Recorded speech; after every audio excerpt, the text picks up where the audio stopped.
దేవుని పరిశుద్ధమైన నామమునకు మహిమ ప్రభావములు కలుగునుగాక. కూడి వచ్చిన మీ అందరి గుడిక ప్రభు పేరట వందనాలు తెలియజేస్తూ ఉన్నాను. క్రీస్తునందు సహోదరి సహోదరులారా, మనము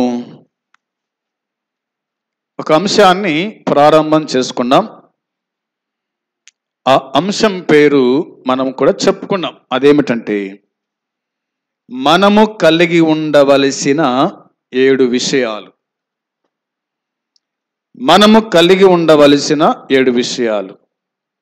అందులో నుండి దాదాపుగా మనము 5 విషయాలను జ్ఞాపకం చేసుకున్నాం. ఒకటవదిగా భయము కలిగి ఉందాము. భయము కలిగి ఉందాం. రెండవదిగా జాగ్రత్తగా ఉందాము. మూడవదిగా ధైర్యముగా ఉందాము. నాలుగవదిగా సాగిపోదాము. ఐదవదిగా సంపూర్ణ నిశ్చయత కలిగి ఉందాం. ఈ 5 విషయాలు 4 భాగాలుగా మనము విభజించి మాట్లాడుకున్నాం. ఈ దినమున 6, 7 ఈ 2 విషయాలు కూడా చూద్దాం. ప్రభు నడిపింపు ఎంతవరకు అయితే దేవుడు నడిపిస్తాడో అంతవరకు మనం మాట్లాడుకుందాం. రండి, హెబ్రీ పత్రిక 10వ అధ్యాయము 23వ వచనము 6వ మాటగా చదువుకుందాం. హెబ్రీ పత్రిక 10వ అధ్యాయము 23వ వచనం చదవాలి. ఎవరైనా తీసి ఉంటే చూడండి. వాగ్దానము చేసిన వాడు నమ్మదగిన వాడు గనుక మన నిరీక్షణ విషయమై మనం ఒప్పుకొనినది నిశ్చలముగా పట్టుకొందము. చాలు. దేవుడు ఈ మాటలు దీవించున్నట్లు తల వంచితే చిన్న మాట ప్రార్థన చేసుకుందాం. ప్రేమ నమ్మకము కలిగిన పరలోకమందున్న మా తండ్రి, నీ పరిశుద్ధమైన పాదములకు వందనాలు, స్తోత్రములు, స్తుతులు చెల్లించుచూ ఉన్నాం. ఈ దినము కూడా నీ సన్నిధి సహవాసం మీరు మాకు అనుగ్రహించినందుకై స్తోత్రం తండ్రి, స్తుతులు చెల్లిస్తూ ఉన్నాం. ఈ దినము చూడలేక, ఈ సమయం చూడలేక ఎంతో మంది లోకాన్ని విడిచిపెట్టి కొంతమంది, మరికొందరు ఇంటికాడనే ఉండి కాలయాపన చేస్తున్న వాళ్ళు ఉండగా, మరికొంతమంది అయినా మేము నీ మందిరములో ప్రవేశించి ప్రార్థించుటకు, పాడుకోవడానికి, వాక్యం చెప్పుకోవడానికి నువ్వు చూపిన ఈ కృపను బట్టి వందనాలు తండ్రి, స్తోత్రం, స్తుతులు చెల్లిస్తున్నా. చదివిన ఈ లేఖన భాగం దీవించి ఆశీర్వదించండి. మీరే మాతో మాట్లాడండి. మాట్లాడే దేవుడవు కాబట్టి మేము అడుగుతున్నాం. అడుగుతే ఇస్తా అని చెప్పిన దేవుడవు. నరపుత్రుడా, చక్కగా నిలబడు, నేను నీతో మాట్లాడుతాను చెప్పిన దేవుడవు. కూడి వచ్చిన వారైతేనేమి, నిలిచి ఉన్న నేనైతేనేమి, నీ వాక్యంలో నీ మాటలు అర్థం చేసుకుంటూ వాక్యానుసారంగా జీవించే భాగ్యం దయచేయమని రక్షకుడు మా విమోచకుడైన యేసుక్రీస్తు నామములోని ప్రార్థించి అడిగి పొంది ఉన్నాము తండ్రి. ఆమేన్. దేవుని వాక్యమైన బైబిల్లో రాయబడిన మాటలు మనము చదువుకొని ఉన్నాం. హెబ్రీ పత్రిక 10వ అధ్యాయము 23వ వచనాన్ని చదివినాం. 23, 24, 25 వచనాలు. ఈ 3 వచనాల్లో మనకు 2 విషయాలు కనిపిస్తాయి. ఇవి చివరి విషయాలు.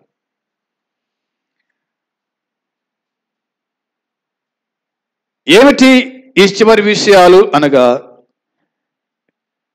మన నిరీక్షణ విషయమై మనం ఒప్పుకున్నది నిశ్చలముగా పట్టుకుందామని ఒకటి. నిశ్చలముగా పట్టుకుందాము. మనం ఏమి ఒప్పుకున్నామో వాటిని పట్టుకొనుట.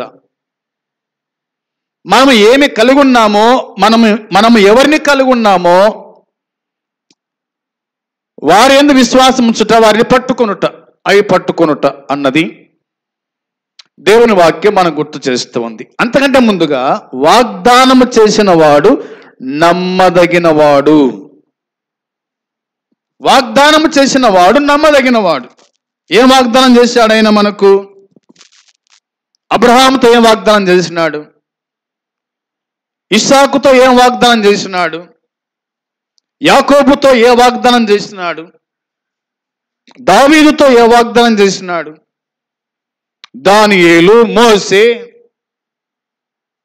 ప్రవక్తలైన వాళ్ళు, యేసు ప్రభు యొక్క శిష్యులతో చేసిన వాగ్దానం, మనతో దేవుడు చేసినటువంటి వాగ్దానం ఏమిటి? ఈ వాగ్దానాలను మనము గట్టిగా పట్టుకోవాలి. వాగ్దానం అనగా మరొక విషయం గుర్తుకొస్తుంది. అదేమిటంటే ప్రతి ఒక్కరు కూడా ప్రతి నూతన సంవత్సరం 1వ తేదీన వాగ్దానాలను తీసుకుంటారు. ఆ వాగ్దానము వారికి ఏమొచ్చింది, అందులో ఏమి రాయబడింది అన్నది ఇంకా తీసుకునే రోజే కానీ ఇక మిగతా రోజుల్లో అదేమి మనము పట్టించుకోము. అది అలా బైబిల్లో ఉంచుతాము. అది ఎప్పుడు గుర్తుకొస్తుందేమో తెలియదు మనకు. అవునా కాదా? ఇది నిజమా కాదా? నిజమే అని చెప్పుకోవాలా. వాగ్దానం కంటే వాగ్దానము చేసిన వాడు, వాక్యం ఏం చెప్తుంది?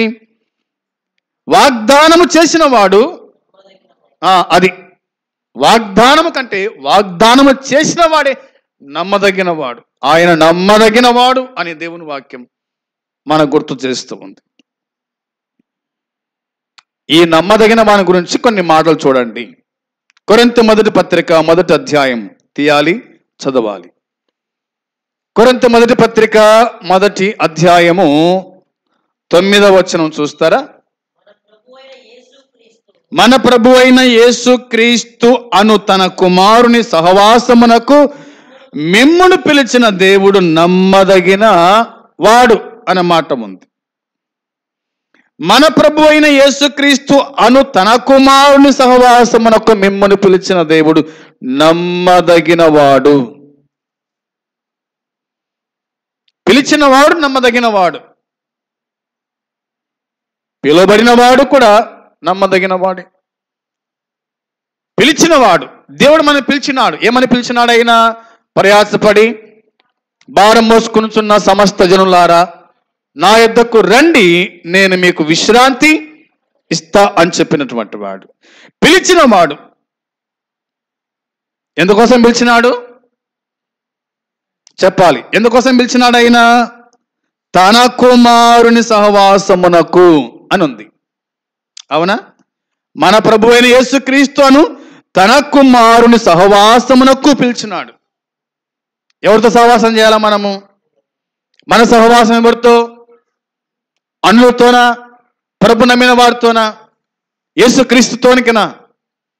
ఎవరితో సహవాసం చేయాలి మనం? దేవుని వాక్యం చెబుతుంది తన కుమారుని సహవాసమునకు అనే మాట ఉంది. యేసు ప్రభుతో మనం సహవాసం చేసే వాళ్ళుగా ఉండాలి.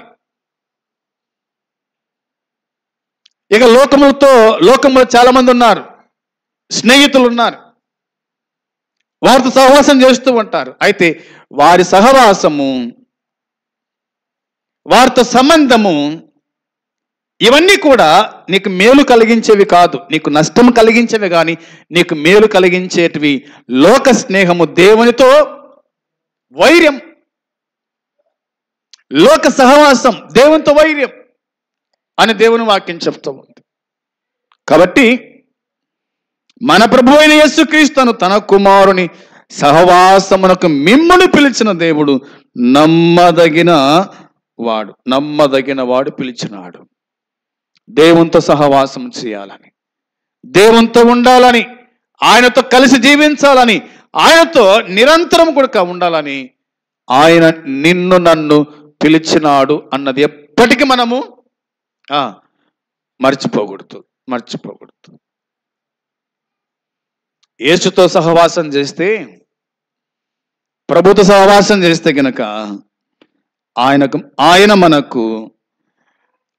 మనకు తోడై ఉంటాడు. ఆయన తన రాజ్యాన్ని ఆయన మనకు అనుగ్రహిస్తాడు అన్నది ప్రతి ఒక్కరు కూడా విశ్వసించవలసిన సంగతి ఇది. కాబట్టి మన సహవాసం అయితే తండ్రితో కూడాను, ఆయన కుమారుని యేసుక్రీస్తుతో కూడాను అనే మాట బైబిల్ మనకు చెప్తూ ఉంది. తండ్రితో సహవాసం, తన కుమారుడైన యేసుక్రీస్తుతో సహవాసం అనే మాట ఉంది. రెండవదిగా పిలిచినవాడు నమ్మదగినవాడు. కాబట్టి ఆయన పిలుపునందుకొని ఆయనలో మనం జీవించు వారమై ఉండాలి. మరి కొంతమంది చెప్పే మాట ఏంటంటే, ఆయన పిలిచినాడు వాస్తవమే, కానీ ఎలా బతకాలా, ఎలా జీవించాలా అనేటువంటి ఆలోచన ఒక చాలా మంది సేవకుల్లో ఉంది, విశ్వాసుల్లో కూడా ఈ అపనమ్మకం ఉంది అన్నది నేను గుర్తు చేస్తూ ఉన్నాను. పిలిచినవాడు నమ్మదగినవాడు. ఏలియాను పోషించినాడు, కాకుల ద్వారా పోషించినాడు, విధవరాల ద్వారా పోషించినాడు. అందుకనే ప్రభు చెప్పిన మాట ఏంటంటే, ఏమి తిందుమా, ఏమి ధరించుకుందుమా, వీటి గురించి మీరు చింతించొద్దు, ఇవన్నీ కావాలని మీ పరలోకపు తండ్రికి తెలియను. మొదట నా నీతిని, నా రాజ్యాన్ని వెదకండి, అప్పుడు అవన్నీ మీకు అనుగ్రహించబడును అని యేసుక్రీస్తు ప్రభు వారు స్పష్టంగా ఆయన తెలియజేశాడు. పిలిచినవాడు నమ్మదగినవాడు అన్నది గుర్తుంచుకోవాల్సిన విషయం. రండి తెస్సలోనిక 2వ పత్రిక చూడండి. తెస్సలోనిక 2వ పత్రిక 3వ అధ్యాయం 3వ వచనం. 3వ అధ్యాయం 3వ వచనం. అయితే ప్రభువు నమ్మదగినవాడు, ఆయన మిమ్మును స్థిరపరిచి దుష్టత్వము నుండి కాపాడును అనే మాట. ప్రభు నమ్మదగినవాడు, ఆయన మిమ్మును స్థిరపరచి అన్నమాట. స్థిరపరిచేవాడు ఆయనే, దుష్టత్వము నుండి కాపాడువాడు కూడా ఆయనే. స్థిరపరిచేవాడు, కాపాడేవాడు ఆయనే. స్థిరపడ్డామా, అది ఆయనే మనం స్థిరపరిచినాడు. కాపాడబడ్డామా, ఆయన కాపాడినాడు. నిన్న ఒక ఆయన అన్నాడు, దేవుని దయ వల్ల నేను కాపాడబడ్డాను అని.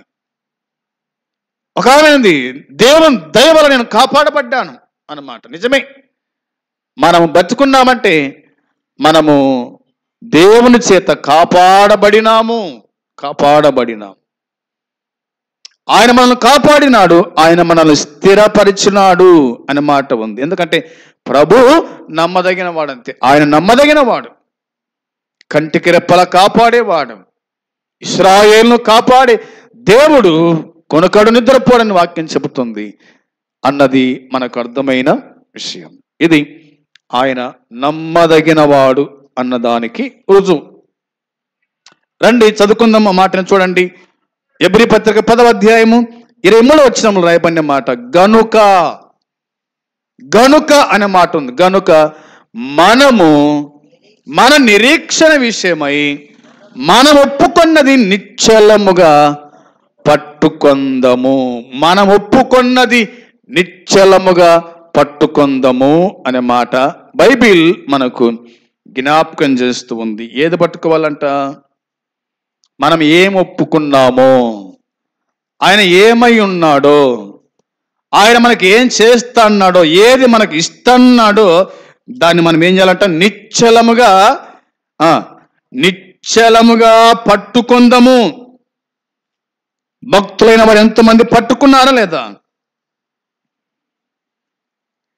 పట్టుకున్నారన్నమాట కనిపిస్తుంది. వాక్యం చెబుతున్న మాట ఏమిటంటే, అపనమ్మకము చూపడము ద్వారా, సందేహించడము ద్వారా మనమాయనను కించపరచకూడదు. అపనమ్మకము, సందేహము ఇవి ఆయన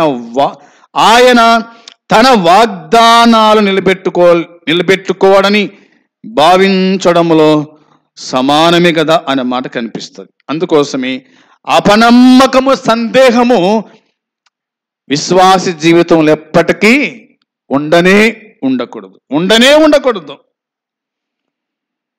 వాటిని మన నుండి దూరం చేసేవారుగా ఉండాలి అన్నది దేవుని వాక్యం మనకు జ్ఞాపకానికి తీసుకొని వస్తూ ఉంది.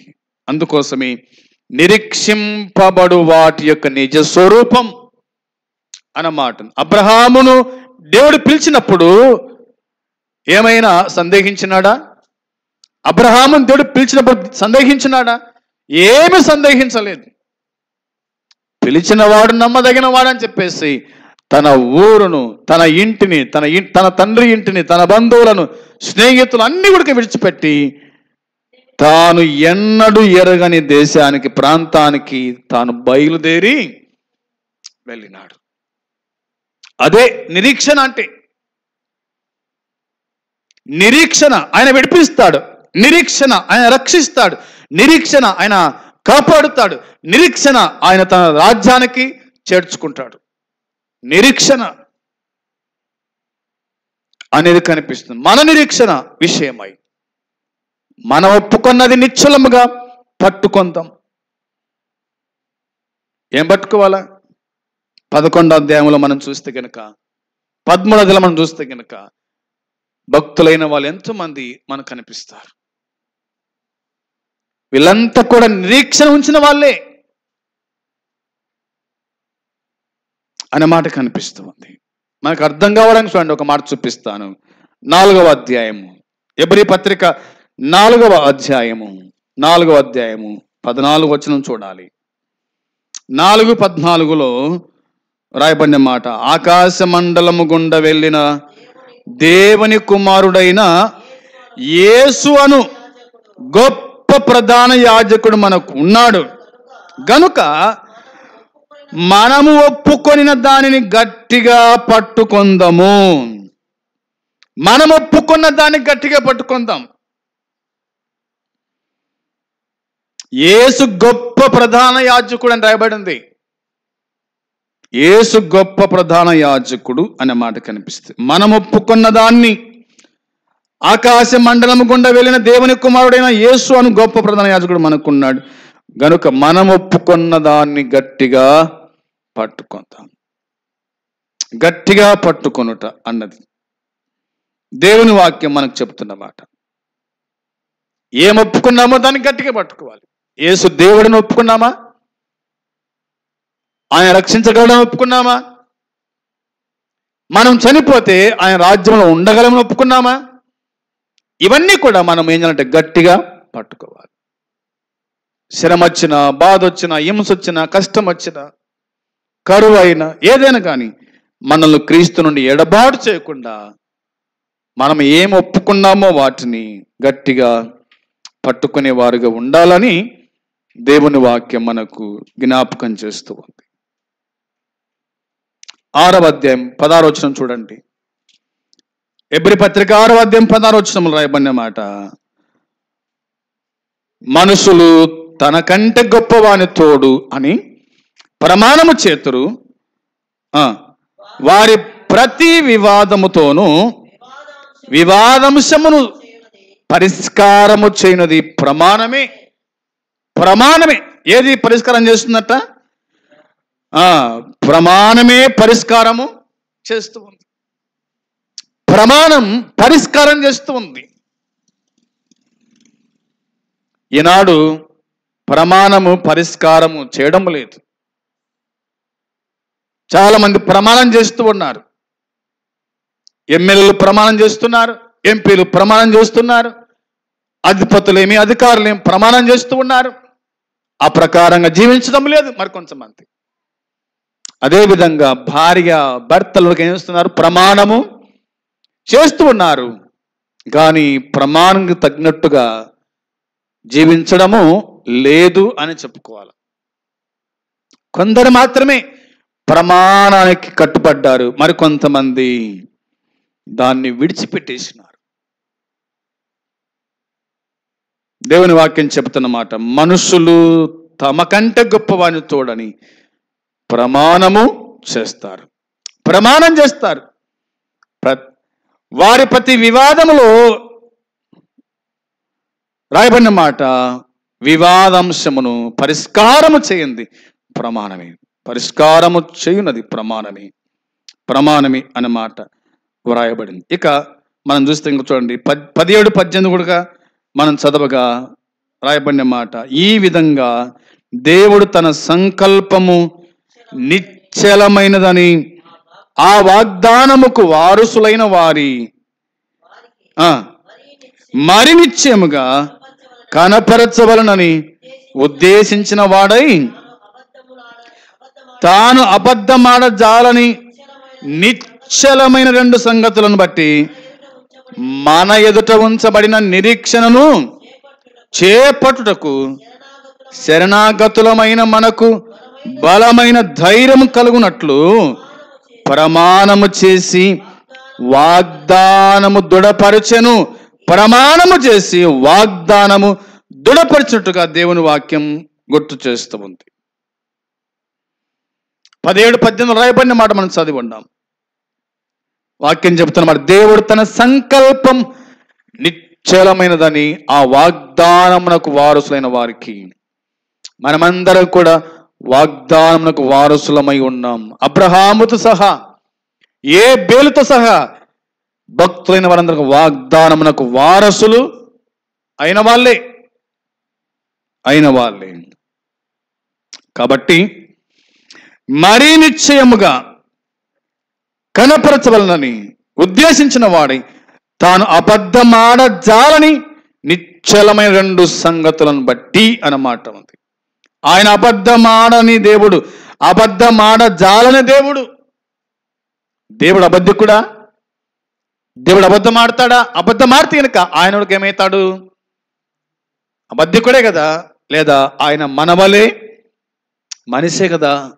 కాబట్టి దేవుడు ఎప్పుడే గాని అబద్ధమాడడు, అబద్ధమాడనేరడు అని దేవుని వాక్యం గుర్తు చేస్తూ ఉంది. మన ఎదుట ఉంచబడిన నిరీక్షణను చేపట్టుటకు శరణాగతులమైన మనకు బలమైన ధైర్యము కలుగునట్లు ప్రమాణము చేసి వాగ్దానమును దృఢపరచెను అన్నమాట. ఆయన ప్రమాణం చేశాడు, ఆయన తన వాగ్దానం చేశాడంట, ఆయన స్థిరపరచెను అనే మాట కనిపిస్తుంది. వాగ్దానం చేశాడు, ఆయన దాన్ని స్థిరపరిచినాడు. కాబట్టి ఆయన నమ్మదగిన దేవుడు అన్నది లేఖనాలు మనకు జ్ఞాపకం చేస్తుంది. అబద్ధమాడజాలని దేవుడు, నిశ్చలుడైన దేవుడు అనే మాట మనకు కనిపిస్తుంది. అబద్ధమాడుట దేవునికి అసాధ్యం, అంతే. అబద్ధమాడుట దేవునికి అసాధ్యం, అసాధ్యం. గనుక అబ్రహాముకు ఆయన చేసిన వాగ్దానాలు, ఆయన వాక్యము సత్యమైనది. ఆయన వాక్యము సత్యమైంది, ఆయన మాట సత్యమైంది అని వాక్యం చెబుతుంది. 14 వచనం చూడండి. 14 వచనం రాయబడిన మాట 6:14 తన తోడు అని ప్రమాణము చేసి నిశ్చయముగా నేను నిన్ను ఆశీర్వదింతును, నిశ్చయముగా నిన్ను విస్తరింపజేతును అని చెప్పినాడు. అవునా? తన తోడని ప్రమాణం చేసినాడు. మనమైతే కనుక మా అమ్మ తోడో, మా నాయన తోడో కదా, నా తోడో, లేదా ఆకాశము తోడు, ఇట్లా మనం చేస్తాం. కానీ దేవుడు అలా కాదు. దేవుడు అలా చేయలేదు. వాగ్దానం ఆయన ఏం చేశాడు? నా తోడు అన్నాడు ఆయన. అవునా? నా తోడు అంటే నాకు మించిన వాడు లేడు అని అర్థం కదా. నా తోడు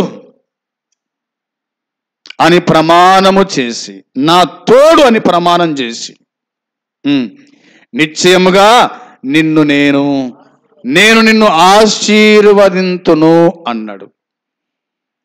నిశ్చయముగా నిన్ను విస్తరింపజేతును అన్నాడు. నిన్ను ఆశీర్వదిస్తాను, నిన్ను విస్తరింప చేస్తానని ఆయన వాగ్దానము చేసినాడు, ప్రమాణము చేశాడన్నమాట కనిపిస్తూ ఉంది.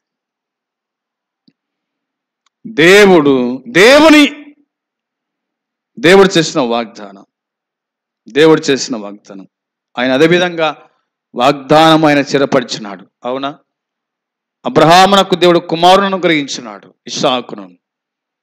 ఇస్సాకునకు కుమారులు ఇచ్చినాడు, ఏశావు, యాకోబును. యాకోబునకు దేవుడు